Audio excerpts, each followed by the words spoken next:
In 1774, King Louis XV of France died, and his grandson Louis XVI succeeded him. At this point, France was Europe's greatest power, a position they strived to maintain. However, holding on to this position was expensive and led to a series of costly wars that essentially bankrupted France. The French government was led by the king, the clergy, and the nobles, who collectively were known as the Ancien Regime. Remarkably, the Ancien Regime paid very little taxes, which meant that financing France's position fell to everyone else, predominantly the poor. This period also saw the height of the Enlightenment. Prominent French political philosophers such as Montesquieu, Rousseau, and Voltaire were challenging the political status quo. One significant aspect of this was the king's divine right to rule, which implied that the king was king because that was what God wanted. Hence, subjects were expected to obey without questioning. Ideas challenging this divine right to rule came from Britain, with its constitutional monarchy, and from the newly formed United States, which had decided that kings really weren't necessary. France's aid to the American Revolution had secured independence for the colonies and struck a blow against France's great rival, Britain. However, this victory was not cheap and threw France into even greater economic hardship. Louis XVI appointed a series of finance ministers to address the country's tax problems, but all failed, primarily because they couldn't get the clergy or the nobility to pay taxes. The peasantry, who were the hardest hit by these tax problems, began to grow restless. A failed harvest led to the price of bread skyrocketing and riots broke out. France was now in a crisis. To find a solution, Louis XVI called for the Assembly of the Estates General, a major legislative assembly, which had not met for over 150 years. It represented the three great estates of France: the first estate, the clergy; the second estate, the nobility; and the third estate, everybody else. However, no solution could be found, and in a bid to speed things up, King Louis simply locked the third estate out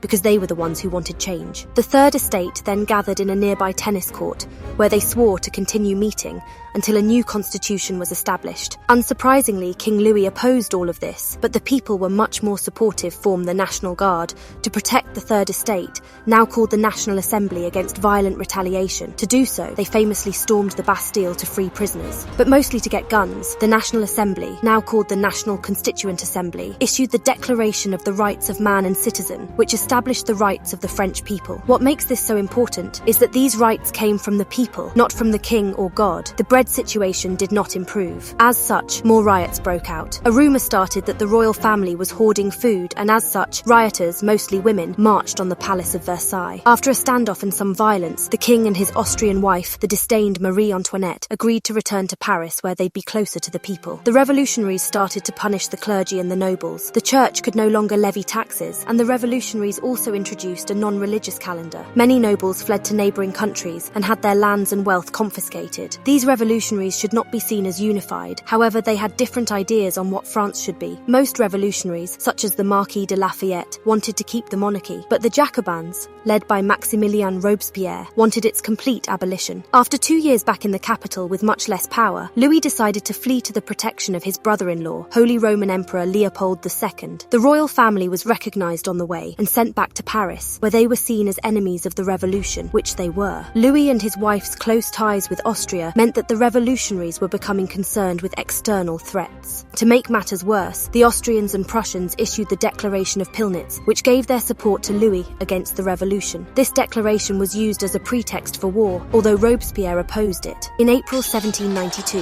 France invaded the Austrian Netherlands, beginning the War of the First Coalition. This was a victory for France, with only Britain refusing to make peace. France annexed the Austrian Netherlands and invaded the Dutch Republic, which after a popular uprising became the Batavian Republic, one of France's sister republics, which were essentially puppet states. Shortly afterwards, a second coalition, this time with added Russia, declared war on France, but again, it was a French victory. Back in France, the revolution also cracked down on internal threats. In 1792, the king was deposed, and a republic declared. He was later put on trial for treason and sentenced to death by one vote. Louis was beheaded by guillotine in January 1793. Marie met the same fate shortly afterwards. Louis's death would be the first in the most famous phase of the revolution, the Reign of Terror. This was a period of mass suspicion, where neighbours would accuse neighbours of betraying the revolution. Not seeming supportive enough was enough to have you arrested. The period also saw the execution of over 40,000 people, many by guillotine. Power at this point rested with the Committee for Public Safety, which was led by Robespierre. The terror became more and more powerful until Robespierre himself was arrested and executed, but not before being shot in the face. After the fall of Robespierre, there was a period of stability when a new government, the Directory, was formed. This would last for 5 years before it was overthrown by a famous general, Napoleon Bonaparte, who subsequently declared himself first consul of France. Napoleon had risen to prominence due to his successful military career. He first defeated the British at Toulon before leading a successful invasion of Italy. He was not always successful though, as demonstrated by his 1798 invasion of Egypt, which was rebelling against rule by the Ottoman Empire. Napoleon wanted Egypt to act as a launchpad for invading British colonies in Asia, but harassment by Ottoman and British forces meant that he had to return home, achieving nothing. After his coup, Napoleon oversaw a series of domestic reforms. One of the greatest changes to the government was that bureaucrats and military officers were now promoted based on merit, not birth. To ensure the loyalty of those promoted, Napoleon created the National Order of the Legion of Honor, which people were admitted into based upon good service. He also sought to undo some of the harm done to the church by the revolution, by restoring some power to it, but it ultimately answered to him. Some of Napoleon's most important changes were to the military. The French army was composed of conscripts who were gathered, using France's efficient bureaucracy. The French army saw its administration improved, specifically how orders were relayed. The army developed a more effective medical service, able to stem the outbreak of epidemics, as well as a sophisticated supply train, which meant that the soldiers no longer had to live off the land as much. In 1804, Napoleon was declared the Emperor of the French, formally ending the First French Republic and beginning the First French Empire. The next year, he had himself crowned the King of Italy, which would act as a catalyst for another coalition against France. This war, the War of the Third Coalition, was the first of the Napoleonic Wars and one of the most famous. Britain had been an enemy of France for forever, and Napoleon was keen to knock it out of the war. To do so, he amassed a huge army on France's northern coast. But for an invasion to happen, Napoleon had to neutralize Britain's greatest strengths, the Royal Navy. Interestingly, in order to finance the war, Napoleon sold his North American territories to the United States. The United States borrowed some of this money from British banks, which meant that the British were essentially funding a French invasion of themselves. Any hope of invading Britain was ended when the French and their ally, Spain's combined fleet, was destroyed at the 1805 Battle of Trafalgar. Napoleon fared significantly better on land against the continental powers. The army waiting to invade Britain marched into the Holy Roman Empire, and after some clever maneuvering, managed to secure the surrender of an Austrian army with very little bloodshed before capturing Vienna. The remnants of the Austrian army joined up with the Russians under Emperor Alexander. Napoleon gave the impression that his army was in shambles, which made the Allies confident enough to meet him at the Battle of Austerlitz. Here, Napoleon won one of his greatest victories, securing an Austrian surrender. This victory also saw the end of the Holy Roman Empire, which was dissolved shortly afterwards, becoming the Confederation of the Rhine, another French puppet state. French dominance would upset the Prussians, who would shortly afterwards begin the War of the Fourth Coalition. Bad idea. French victory here saw the creation of a semi-independent Polish state called the Duchy of Warsaw, which was carved from Prussian territory. At this point, Napoleon had a firm grip over most of Europe, and he demanded that all those under his influence join the continental system, which was essentially a trade embargo aimed at bankrupting Britain. Portugal, Britain's closest ally, was reluctant to join, and the French, with their Spanish allies, invaded in 1807, forcing the Portuguese royal family to flee to Brazil. Spain was undergoing its own problems, and sensing weakness, Napoleon invaded Spain itself and installed his brother Joseph on the throne. The British then landed in Portugal, where both nations teamed up with the Spanish rebels against the French, beginning the Peninsular War, which would last for 6 years. Simultaneously, the Austrians, undeterred by France never losing, began the War of the Fifth Coalition, which France, shockingly, won, giving them this territory. 3 years later, Russia was getting sick of being told what to do, and so started trading with Britain again. Napoleon's support for the neighbouring Duchy of Warsaw also made Tsar Alexander nervous of a possible French invasion. This fear was well-founded, since in 1812, the French invaded Russia with a huge army numbering over 500,000. Napoleon won many costly victories and occupied Moscow. The Russians, however, had destroyed everything of value as they retreated, and when winter came around, Napoleon's army froze and starved, forcing him to retreat. Napoleon's failure in Russia led to the major powers of Europe, plus the now independent United Netherlands, forming a sixth coalition against the French. This time, the coalition managed to defeat Napoleon and occupied Paris. The Peninsular War also ended with an Allied victory. Spain became an independent nation again. Napoleon then abdicated and was subsequently exiled to the island of Elba. Shortly afterwards, Louis XVI's brother, also called Louis, because why rock the boat at this point, was crowned Louis XVIII. But unlike the previous monarchy, this one was bound by a constitution. Strangely, Napoleon was not happy with his exile and managed to escape from Elba and return to France. Louis XVIII bravely ran away to Britain, and Napoleon resumed his position as emperor. The countries that had just defeated the French were none too happy about this, and so formed the Seventh Coalition. The coalition was victorious, and Napoleon suffered his most famous defeat here by a joint Prussian-British army at Waterloo, and shortly afterwards was exiled to St Helena off the coast of Africa, where he remained until his death in 1821. Afterwards, the main powers of Europe established the Act of Vienna, which removed France's conquests and tried to establish a balance of power in Europe. The idea was to prevent a single nation from becoming too powerful and to prevent future wars, which went swimmingly. The legacy of the French Revolution was a fundamentally different France. Its republican ideals would never go away. It made Napoleon's rise to power and the subsequent wars possible, which saw France rise to its highest heights. But his downfall would leave Britain almost unchallenged for the next 100 years. I hope you enjoyed this video and thank you for watching.